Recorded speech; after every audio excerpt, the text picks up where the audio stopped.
તો હેલો દોસ્તો, કેમ છો બધા? આઈ હોપ કે તમે બધા મજામાંથી છો. તો દોસ્તો, આજની વિડીયોમાં આપણે જે શીખવાના છે કે તમારે પણ કે યુટ્યુબ ચેનલનો કે વોચ ટાઈમ છે એ પણ રિયલ એ ચેક કઈ રીતે કરવો, ઠીક છે. તો દોસ્તો, તમને પણ ખબર છે કે તમે વિડીયો અપલોડ કરતા જાઓ છો ત્યારે છે ને કે તમારો વોચ ટાઈમ છે ને કે વધતો હોય, ઠીક છે. પરંતુ તમને એને છે ને કે ચેક કરવો છે, ઠીક છે. કે તમને એની જાણ નથી કે કઈ રીતે છે ને કે આપણે એને વોચ ટાઈમ છે ને કે ચેક કરવો, ઠીક છે.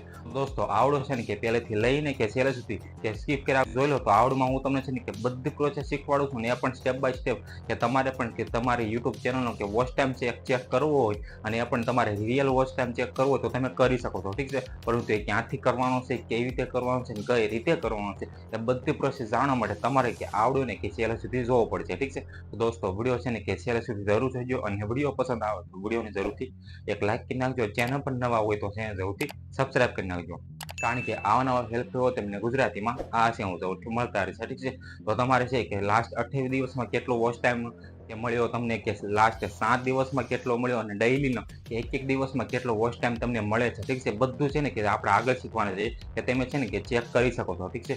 તો આપણે છે ને કે વિડીયોને લાંબો નથી કરો, હું તમને છે ને કે મોબાઈલની સ્ક્રીનમાં લઈ જાઉં ત્યાંથી ને તમને આસાન તરીકે કે બધી પ્રોસેસ કે લાઈવ શીખવાડું છું, ઠીક છે. કે તમારે પણ કે તમારી યુટ્યુબ ચેનલનો કે વોચ ટાઈમને કે ચેક કરવો હોય તો તમે કરી શકો છો, ઠીક છે. તો ચાલો, હું તમને છે ને કે મોબાઈલની સ્ક્રીનમાં લઈ જાઉં છું, ત્યાં જઈને તમને બધું શીખવાડું, ઠીક છે. તો ચાલો વિડીયોને શરૂ કરવી.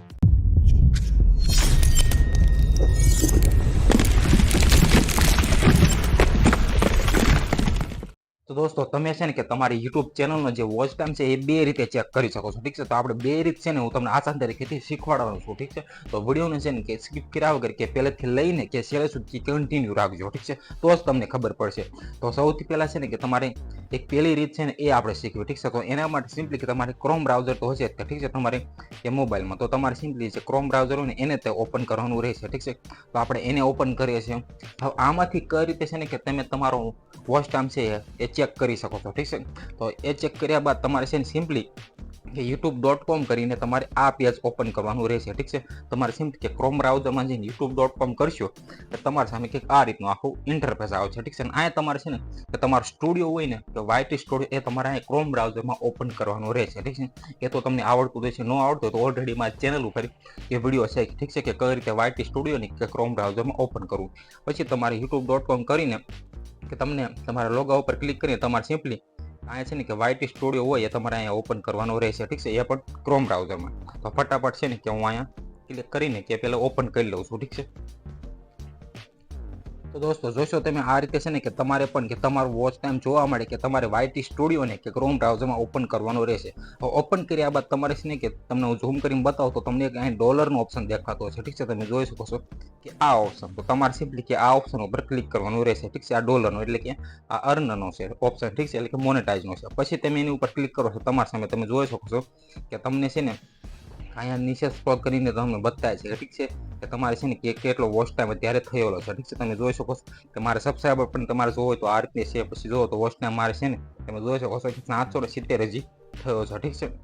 તમે જોઈ શકો છો કે 3000 કરવાનો છે. પછી નીચે જોવો તો નીચે પણ તમને દેખાય છે, ઠીક છે. આપણે ઇલિજિબિલિટી પ્રમાણે છે ને આ રીતનો છે, ઠીક છે. ઉપર તમે જુઓ તો આ 3000માંથી આટલો થયો છે અને અહીં જુઓ 4000માંથી આટલો છે, ઠીક છે. તમે જોઈ શકો છો આ રીતે તમે છે ને કે આ પહેલી રીત થઈ ગઈ તમારે આ રીતે જોવો હોય. તો બીજી રીત છે ને તો તમારે સિમ્પલી એના માટે જઈને સીધું જ તે તમારી જે YT સ્ટુડિયો હોય છે, ઠીક છે. તમે જોઈ શકો છો આ રીતે YT સ્ટુડિયોની એપ્લિકેશન હોય છે એને તમારે ઓપન કરવાનું રહેશે, ઠીક છે.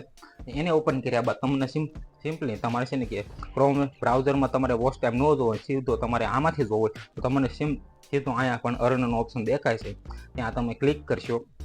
ક્લિક કરીને તમે જેવું નીચે કરો છો સ્ક્રોલ તમે જોઈ શકો છો તમને વોચ ટાઈમ, સબસ્ક્રાઈબર કેટલા થયા છે તમારે લાસ્ટ 90 દિવસમાં તમે જોઈ શકો છો અને કેટલા તમારે છે ને બધું તમે અહીંથી જોઈ શકો છો, ઠીક છે. તમે જોઈ શકો છો કે નીચે સ્ક્રોલ કરશો એટલે તમને છે ને કે વોચ ટાઈમ પણ તમારો જોવા મળશે, ઠીક છે. તો દોસ્તો, આ રીતે બે રીત હતી કે તમારે પણ, અને આ છે ને કે આ રિયલ વોચ ટાઈમ છે, ઠીક છે. તમે જોઈ શકો છો કે આ છે ને કે તમને લાસ્ટ 28 દિવસમાં પણ જોવા મળશે, ઠીક છે. તમે જોઈ શકો છો કે વોચ ટાઈમ કેટલો વિડીયો છે, ઠીક છે. તમે જોઈ શકો છો આ લાસ્ટ 28 દિવસમાં કેટલો વોચ ટાઈમ વિડીયો છે, ઠીક છે. તો દોસ્તો, આ રીતે તમારે પણ કે છે ને કે તમારે બે રીતે આપણે શીખ્યા કે કઈ રીતે છે ને કે તમને આસાન તરીકે તમારો વોચ ટાઈમ તમારે જોવું હોય તો તમે આ રીતે જોઈ શકો છો. તો દોસ્તો, આ રીતે તમારે પણ કે તમારી યુટ્યુબ ચેનલનો કે વોચ ટાઈમને ચેક કરવો હોય તો તમે આ રીતે ચેક કરી શકો છો, ઠીક છે. એ પણ તમારે કે રિયલ કે વોચ ટાઈમ તમારે જોવો હોય તો તમે આ રીતે જોઈ શકો છો. ઠીક છે, આપણે બધી પ્રોસેસ કે આગળ શીખ્યા. ઠીક છે, અને હવે તમને આવડી ગયું છે કે તમે પણ કે તમારા મોબાઈલથી અત્યારે તમારો વોચ ટાઈમ છે અને એ પણ રિયલ તમારે ચેક કરવો હોય તો તમે આ રીતે કરી શકો છો. ઠીક છે, તો આઈ હોપ કે તમને આ વિડીયો પસંદ આવ્યો છે. પસંદ આવ્યો તો આ વિડીયોને જરૂરથી એક લાઈક કરી નાખજો. ચેનલ પર નવા હોય તો ચેનલ જરૂરથી સબસ્ક્રાઇબ કરી નાખજો, કારણ કે આવા હેલ્પ થયો તમને ગુજરાતીમાં આ સમજાવથી મળતા રહેશે. ઠીક છે, તો આ ચેનલને જરૂરથી સબસ્ક્રાઇબ કરી નાખજો. Okay, bye bye.